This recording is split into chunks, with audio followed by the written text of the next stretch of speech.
오전에도 한 구절만 다시 살펴보았는데 사도행전 1장 5절 말씀을 함께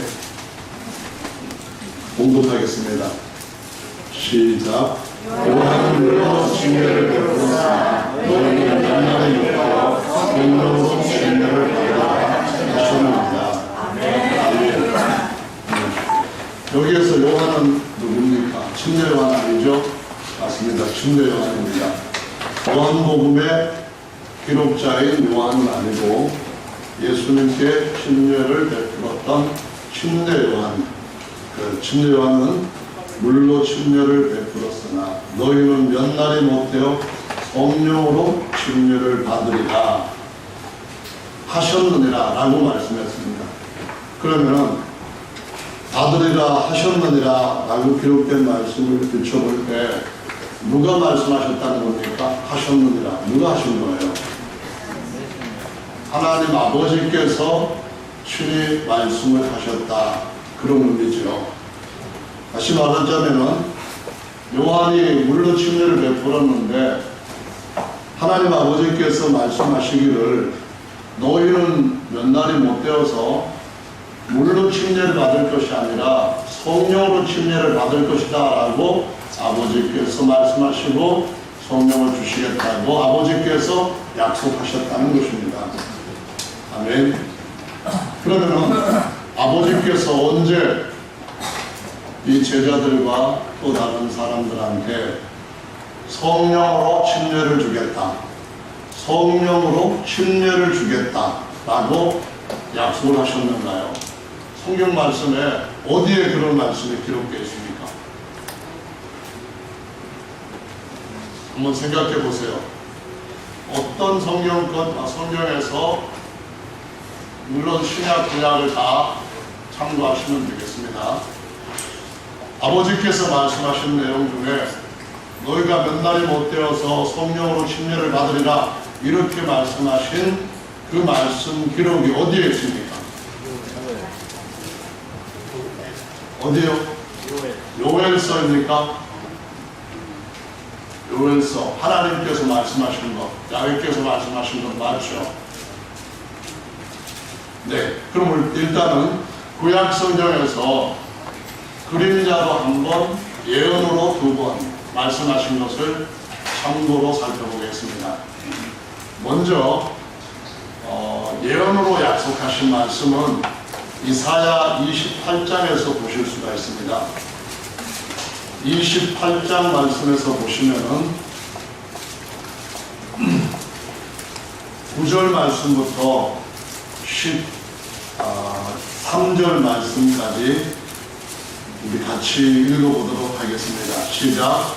그들이 이르기를 그가 네게 지식을 가르치며 네게 도를 전하여 깨닫게 하려는가.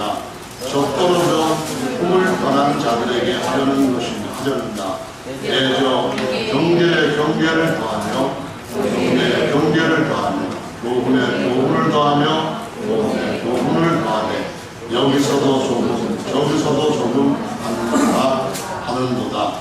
그러므로 생소한 입술과 바른 마음으로 이 백성에게 말씀하시리라.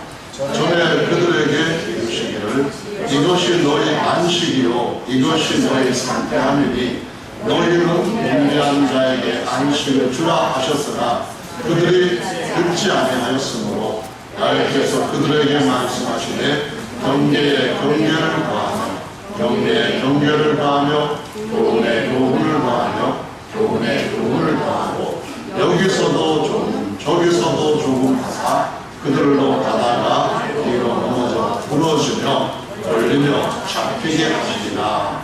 아멘. 우선 9절 말씀부터 10절의 말씀에 보시면은 하나님의 도가 하늘의 예루살렘에서부터 시작되어서 거기에서 나와서 땅의 예루살렘에서부터 쭉 전파될 것이다 라고 말씀하셨는데 예수께서 마태복음 5장의 갈릴리 산상에서 5장 말씀해 보시면은 5장, 6장, 7장 이렇게 쭉 산상수훈으로 말씀하시는 것이 기록이 되어 있는 것을 볼 수 있습니다. 옛적의 사람들, 구약 사람들한테는 내가 이렇게 말했지만 나는 너희에게 이렇게 말한다 하시면서 거기서 제 말씀을 더하십니다. 그러면서 사방 다니시면서 말씀을 전하는데 그 모든 말씀은 하늘의 예루살렘에서부터 내려온 말씀입니다. 땅의 예루살렘에서부터 온 말씀이라면 모세 율법을 풀어서 가르치는 것이겠지만 주님은 안식에 대해서도 완전한 안식을 가르치십니다. 왜냐하면 하늘의 예루살렘에서의 안식이 완전한 안식이니까요. 아멘. 뿐만 아니라 할례에 대해서도 더 완전한 할례를 가르치십니다. 그분은 죄사함에 대해서도 완전한 죄사함을 가르치십니다. 그분은 거듭남에 대해서도 한 곳 회당에서만 가르치신 것이 아니라 갈릴리 회당이라든가 또는 다른 데서 성전에서 사방에서 말씀을 계속해서 가르치셨던 걸 볼 수가 있습니다. 그러시면서 마태복음 11장의 말씀에 가서는 어떤 말씀을 하시는가 하면은 수고하고 무거운 짐진 자들아 다 내게로 오라. 내가 너희를 쉬게 하겠다. 내 멍에는 가볍고 내 짐은 정말 쉬우니까 내게 와서 배우라. 나는 정말 온유하고 겸손한 자다.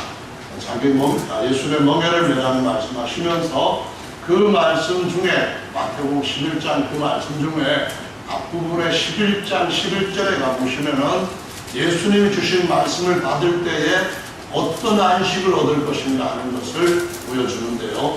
그 안식이라고 하는 것은 여자가 낳은 자 중에서 침례 요한보다 큰 자가 일어남이 없도다 하시면서 그러나 천국에서는 지극히 작은 자라 할지라도 침례 요한보다 크다라는 말씀을 하십니다. 왜냐하면 하늘에서부터 내려오는 진짜 가르침, 도는 우리로 하여금 모든 것들을 벗어날 수 있는 더 온전한 진리의 자유를 주시기 때문입니다.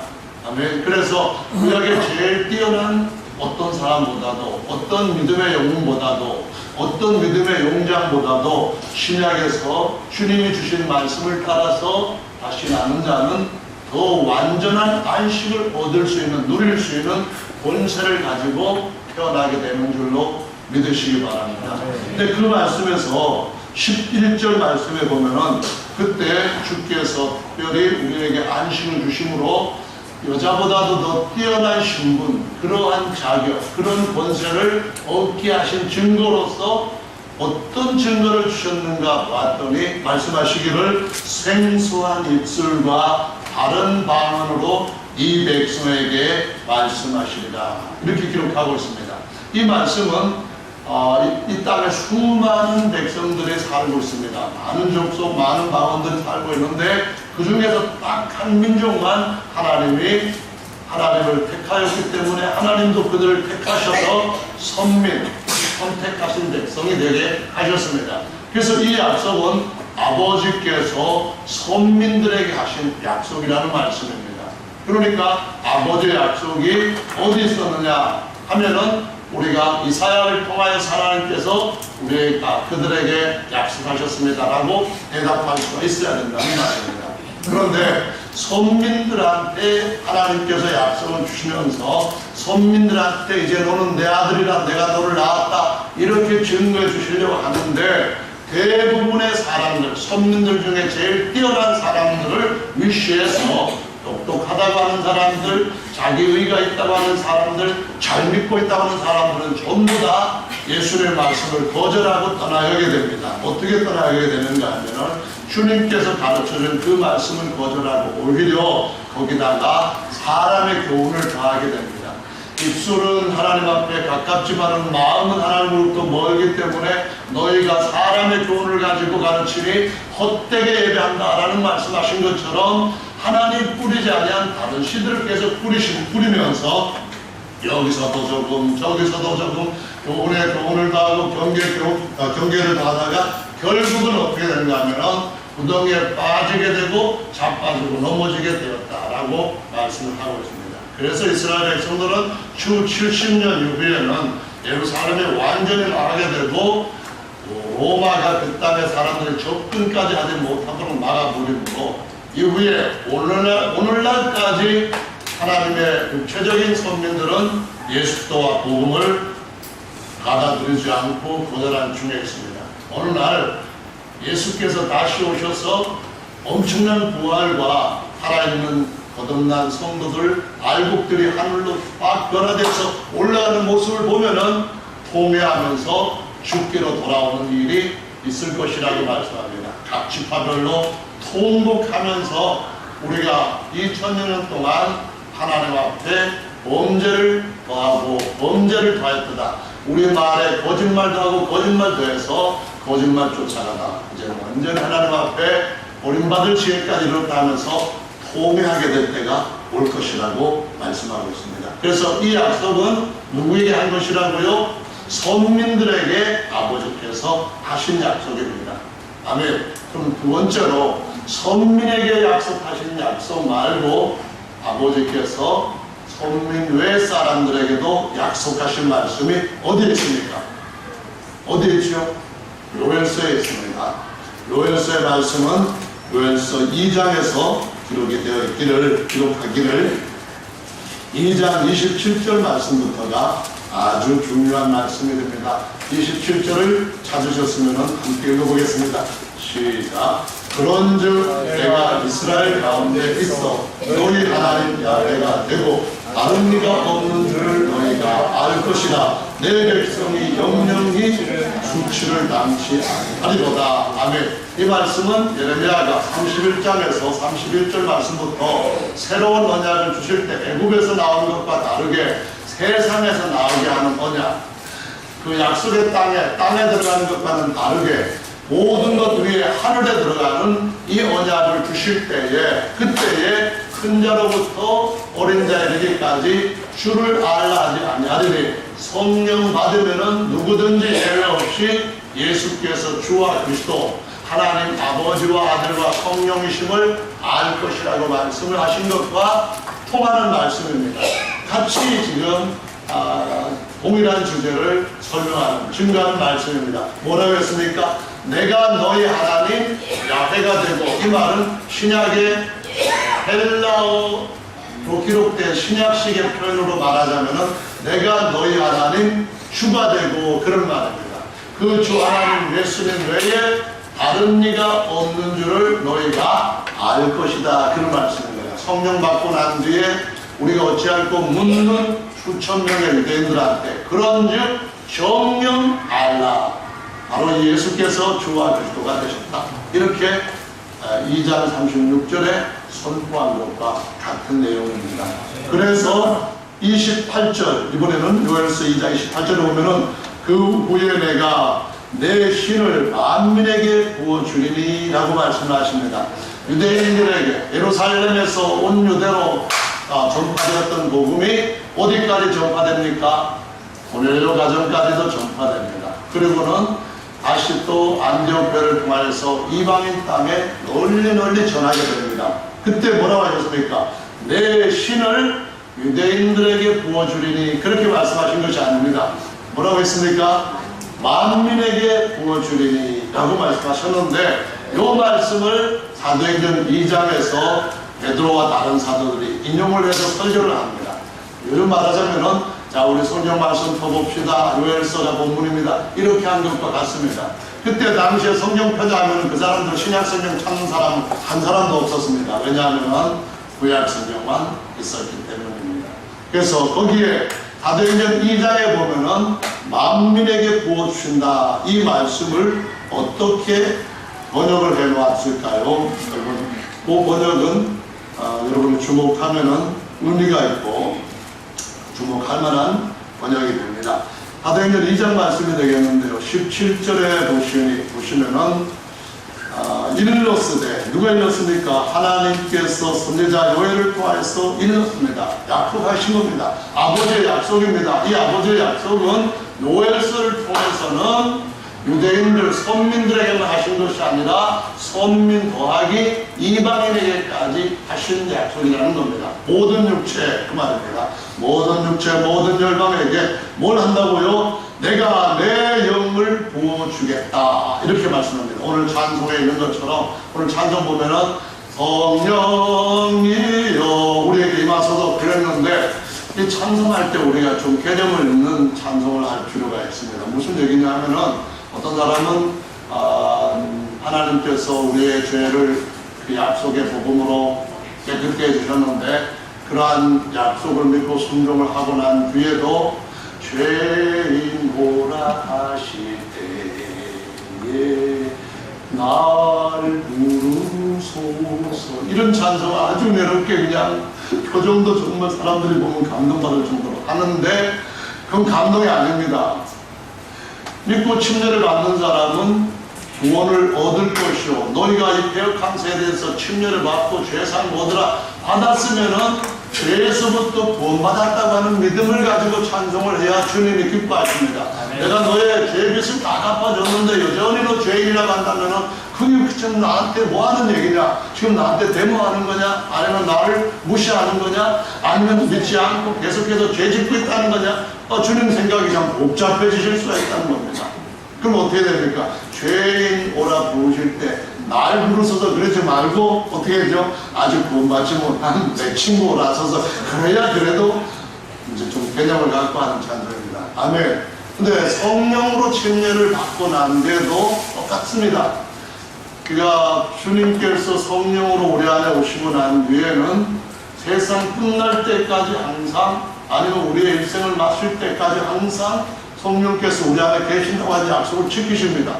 아멘. 오셨다가 저녁 시간에는 나 이제 퇴근한다고 하늘로 가셨다가 아침에 다시 주여 임하소서 성령여 임하소서 그러면은 고추라는구나 그래가지고 주님이 다시 우리 안에 오시거나 아니면 우리 곁에 오시거나 그러는 것이 아니라 우리가 잠들었을 때도 우리가 길을 행할 때도 우리가 사업을 할 때도 우리가 자동차를 운전할 때도 우리가 누구와 대화할 때도 우리가 찬송을 부를 때도 어느 때든지 성령은 우리 안에 임하여 계신 줄로 믿으시기 바랍니다.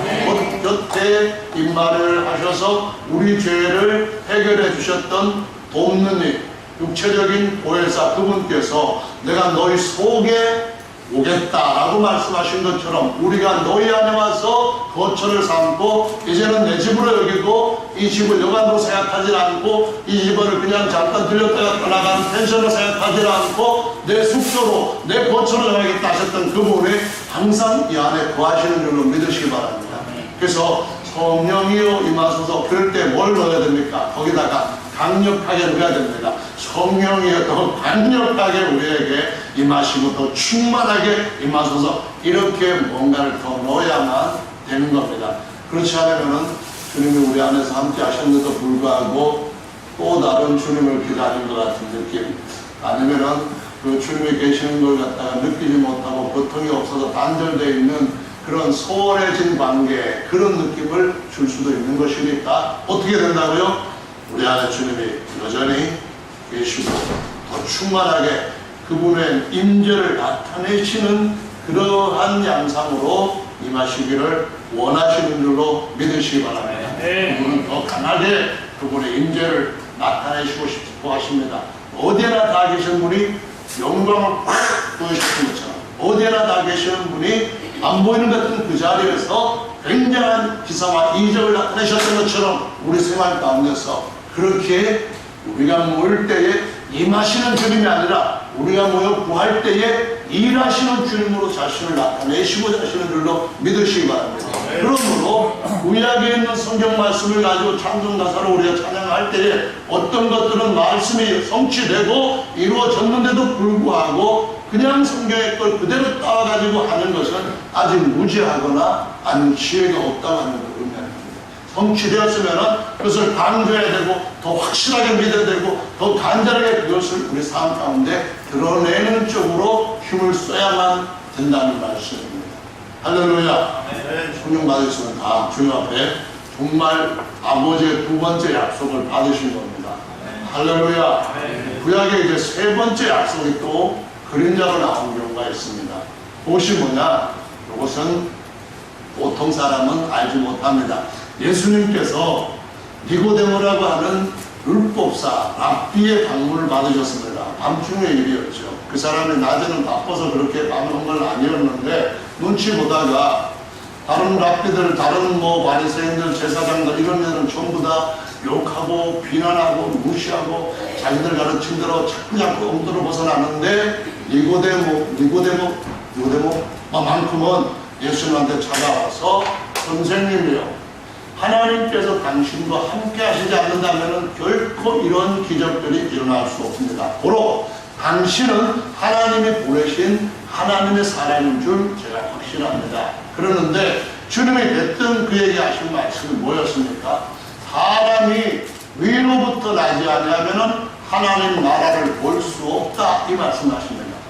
구약에서 모든 말씀은 죄에 대한 사함을 주실 뿐만 아니라 또 한 가지 더 중요한 약속이 있다는 겁니다. 그게 뭐냐면은 하나님의 아들로 다시 태어나게 하는, 새롭게 태어나게 하는, 땅에서 난 자로 하여금 모든 것 위에 하늘에서 태어나게 하는 약속이 있다는 그 말씀하십니다. 그래서 니고데모가 대화를 쭉 할 때에 이 니고데모가 한참 대화를 했는데도 불구하고 깨닫지를 못합니다. 사람이 이렇게 나이가 많이 들면 어떻게 거듭날 수 있습니까? 다시 모태 안에 들어가야 됩니까? 그러면 먼저 어머님이 돌아가신 분은 어떻게 거듭납니까? 뭐 이런 얘기를 하고 있는 겁니다. 그때 예수님이 물과 성령으로 거듭나는 것에 대해서 말씀을 하십니다.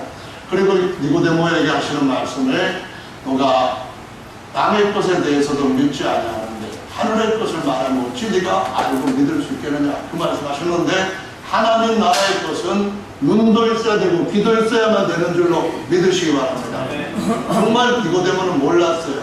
근데 몰랐던 사람이 그 사람만 아니었고, 사울이라고 하는 또 가말리엘에게서부터 다 학문을 배운 사례드린 공회원으로서 70명 중에 포함되어 있는 아주 뛰어난 사람, 이 사람도 몰랐습니다.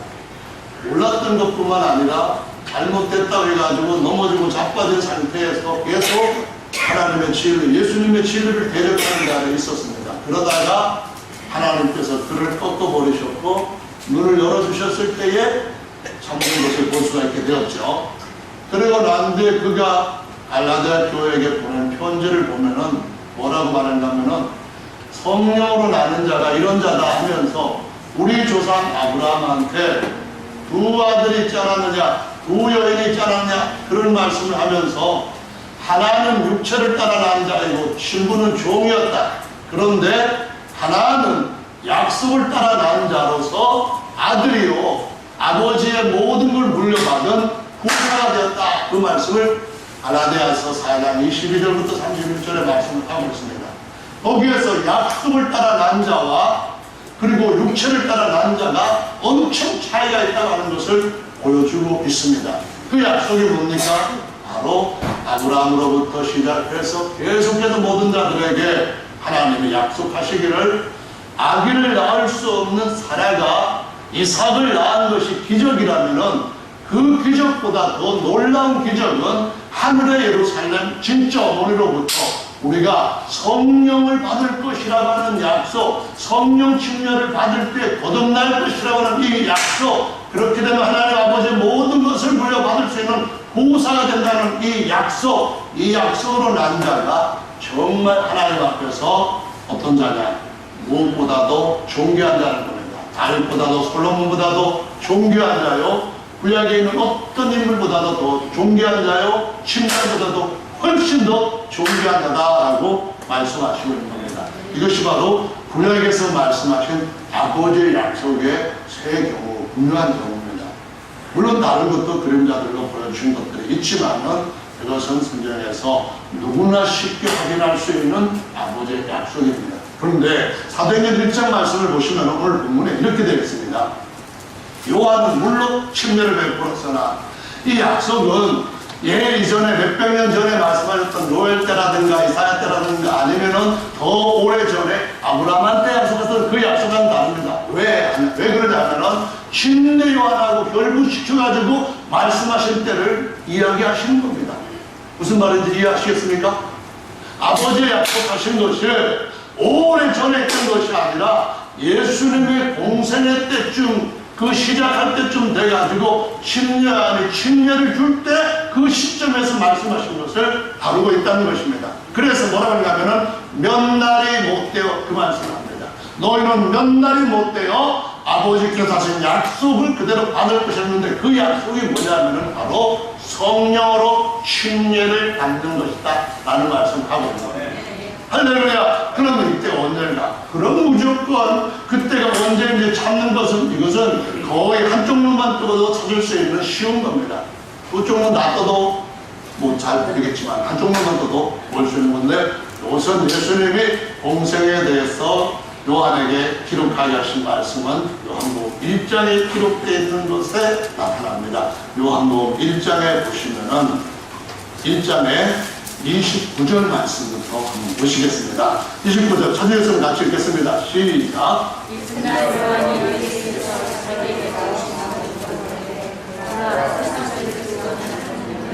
네, 거기 보시면은 이렇게 되어 있습니다. 세상 죄를 지고 가는 하나님의 어린 양, 그렇게 말씀했어요. 누굴 보고 그러는 겁니까? 신뢰 요한이 예수님을 증거한 겁니다. 다윗의 자손으로 오신 목적, 같은 혈육이 되신 목적, 이유가 뭐냐는 겁니다. 혈육이 되는 이유는 친족으로서 구속자가 되어서 핏값을 내야 하기 때문에 그랬다는 거죠. 아멘. 정말 핏값만 갖고 있는 것 가지고는 충분한 구속자가 되는 게 아닙니다. 우리가 형제를 도울 때에 도울 수 있는 능력만 있다고 해서 충분히 도울 수 있는 친구가 되는 게 아닙니다. 그럼 뭐가 있어야 됩니까? 능력은 와스보다도 더 가까운 어떤 친족에게 있었습니다. 그러나 능력이 있다고 해가지고 좋은 구속자 되는 게 아닙니다.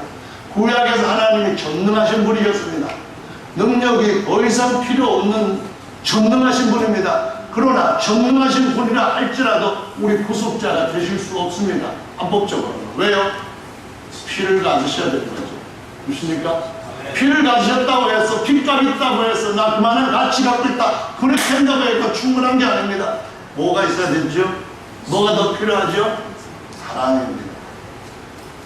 핏값 다 쏟고 자신의 모든 것을 쏟아부어 줄 수 있는 사랑, 이것이 최고의 가치라고 성경을 가르쳐 주시고 있습니다. 네?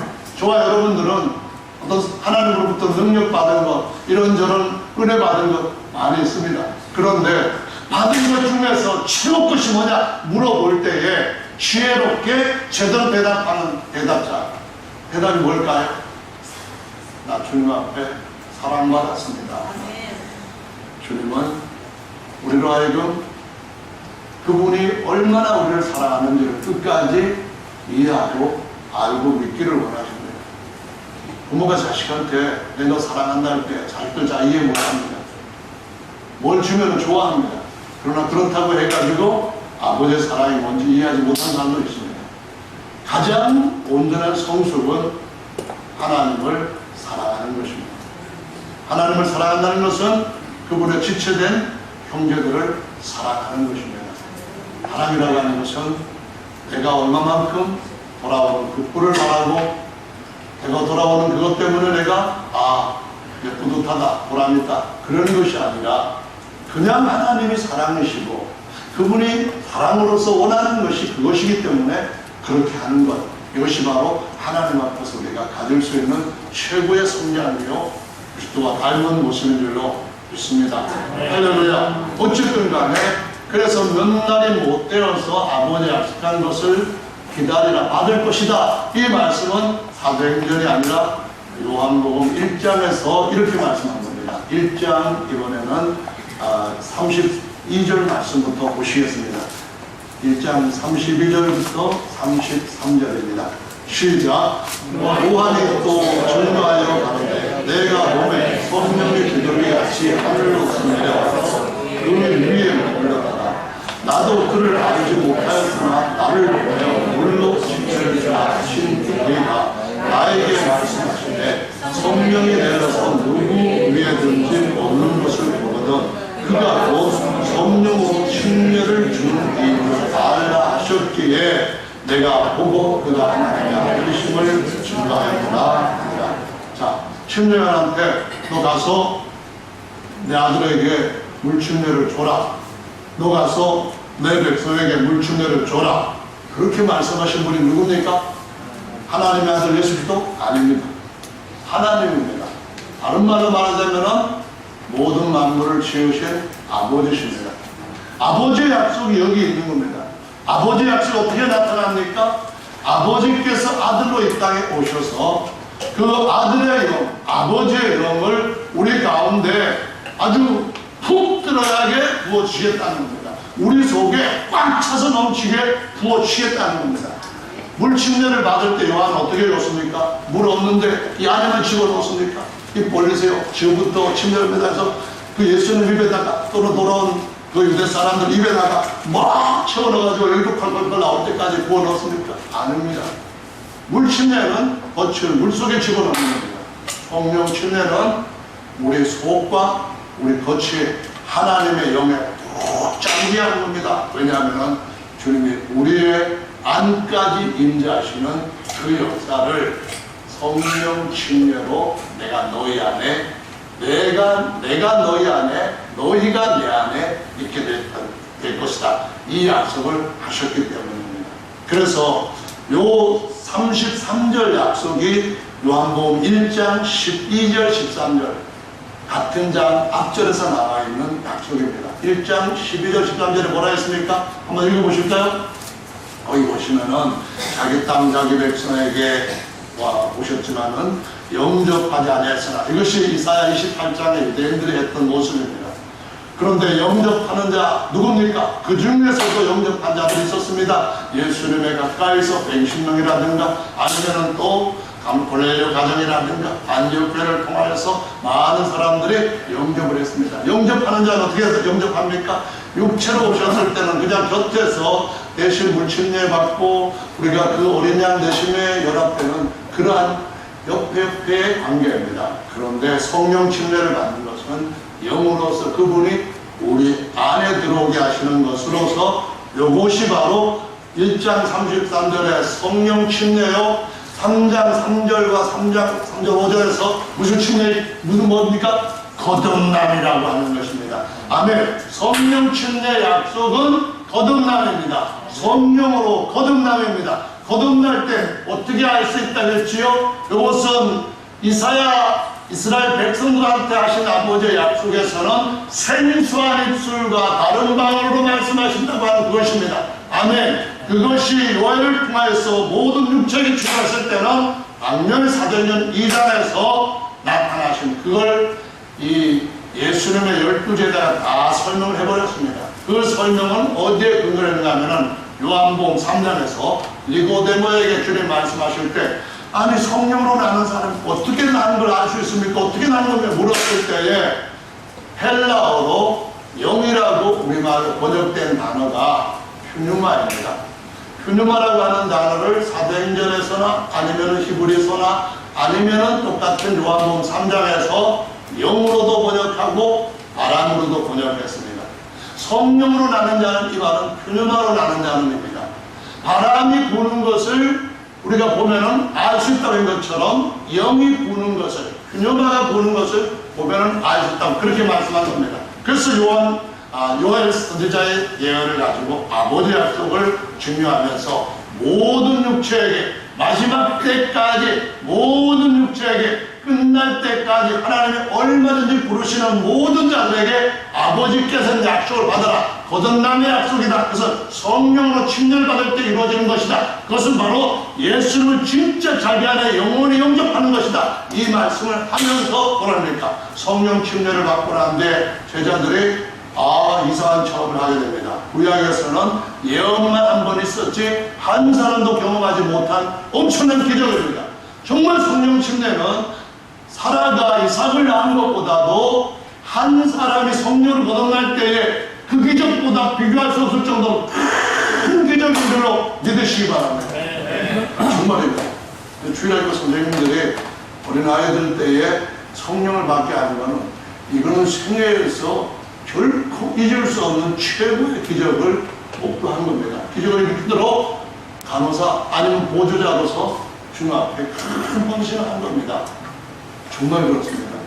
천사들을 지으신 그분이 천사들 보는 거들떠 보지 다니면서 내가 언제 너를 낳았느냐, 내 낳은 아들 어딨냐, 그런 말씀하신 분이 마지막 날 생수한 입술과 다른 방언으로 우리 안에서 너는 내 아들이다, 오늘 내가 너를 낳았다, 이렇게 증거해 주는 정말 큰 기적을 체험한 분들인 줄로 믿으시기 바랍니다. 구약에 다윗을 낳았을 때 다윗 엄마가 미역국 끓여 먹었겠죠? 물론 뭐 다윗이 미역국 먹는 풍습에서 그런 식생활에서 살지 않았으니까 어쨌든 왕으로 태어났을 때 그 가문은 굉장히 놀라운 가문이 되었던 것은 확실합니다. 그런데 다윗 가문이 예수님 때 왔을 때는 그냥 초라한 시골의 목수 직업으로 연명해가는 그러한 가문으로 떨어졌습니다. 하나님의 아들로 태어난 그 모든 가문은 제사장 가문이요 영원한 왕의 가문인 줄로 믿으시기 바랍니다. 최고의 놀라운 기적입니다. 사라가 아기를 못 낳았는데 낳았다는 것은 약속이 있었기 때문입니다. 약속의 성령으로 우리가 주님이 한 영혼을 다시 태어나게 하는 걸 볼 때에 생수한 입술과 바른 방언으로 바람이 부는 것처럼 알게 하시는 줄로 믿으시기 바랍니다. 사도행전 2장 말씀에서 보시면은 그래서 제자들이 성령 침례를 받고 방언으로 말하는 모습을 보고 의아해하는 수많은 몰려온 군중들한테 요엘서를 인용해서 성령 침례 받은 것이다, 그런 말을 하면서 성령 침례 받은 것, 성령을 부어주셨다고 하는 확실한 증거, 내가 부음을 받았다고 하는 확실한 증거는 바로 너희가 의아하게 생각하는 말하는 이 이상한 말이다, 바람 부는 것처럼 그놈아 바람이 성령이 부는 그러한 소리다, 그러한 모습이다, 그런 말을 하면서 사도행전 2장 말씀을 33절에서 보겠습니다. 아까는 요한복음 1장 33절이었죠. 지금은 사도행전 2장 33절입니다. 읽어보겠습니다. 시작.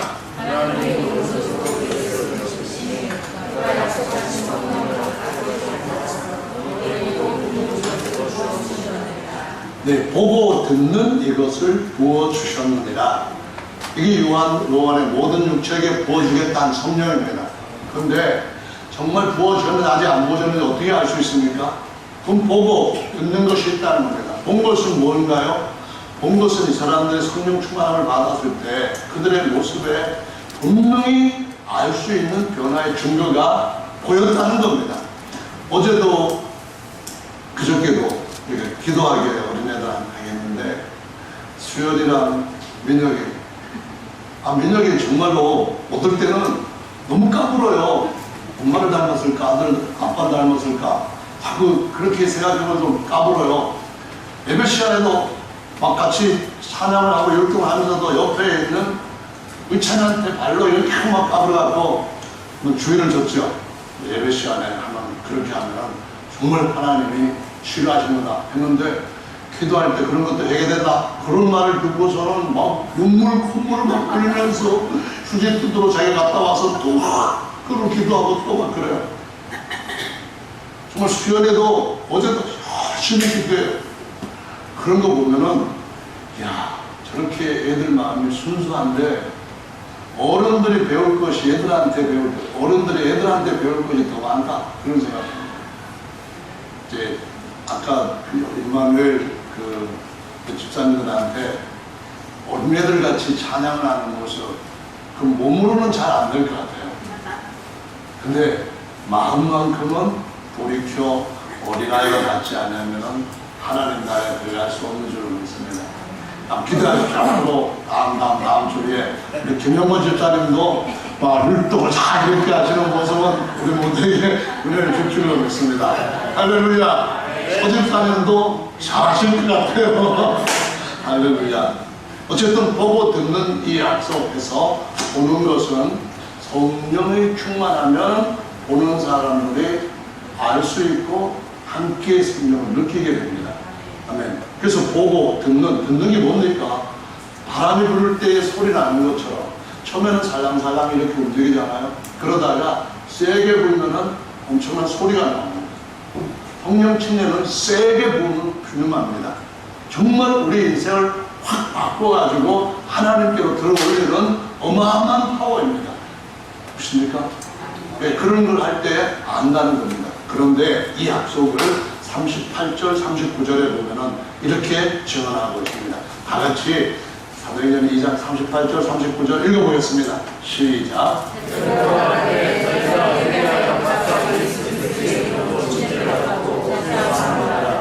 그리하면 성령을 선물로 받으리니 이 약속은 너희와 너희 자녀와 모든 먼데 사람 곧 주 우리 하나님이 얼마든지 부르시는 자들에게 하시는 것이다.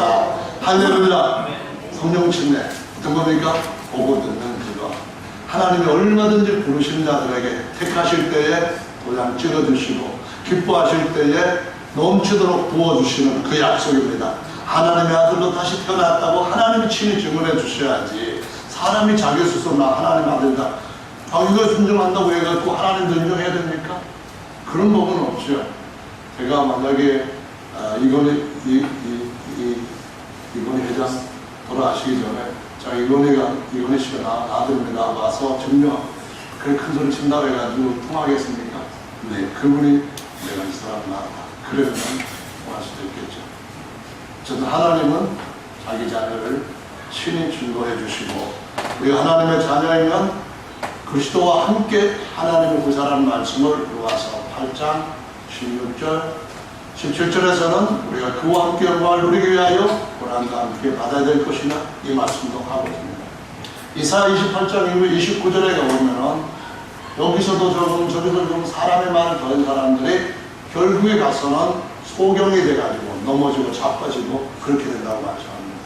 그 이후에 완전히 세상적인 술에 취해가지고 깊이 세상에 잠드는 영으로 가득하게 될 것이라고 말합니다. 왜? 하나님이 분명하게 주신 아버지의 약속이 성령 침례라고 명백하게 여러 곳에 기록되어 있는데도 많은 사람들이 보지 못합니까? 깊이 잠들게 하는 영에 빠졌고 눈이 가려지고 귀가 없어졌기 때문입니다. 천국의 비밀은 눈과 귀가 주님을 위해서 회복된 사람들한테 주어지는 것인 줄로 믿으시기 바랍니다. 너희는 보고 들음으로 복이 있도다 하신 말씀처럼 정말 복받은 분들이고 진짜 복을 들을 수 있는, 복음을 들을 수 있는 귀를 가지고 계신 여러분한테 주님의 복이 영원하시기를 예수님의 이름으로 축원합니다. 오늘 나오셔서 함께 기도하는 시간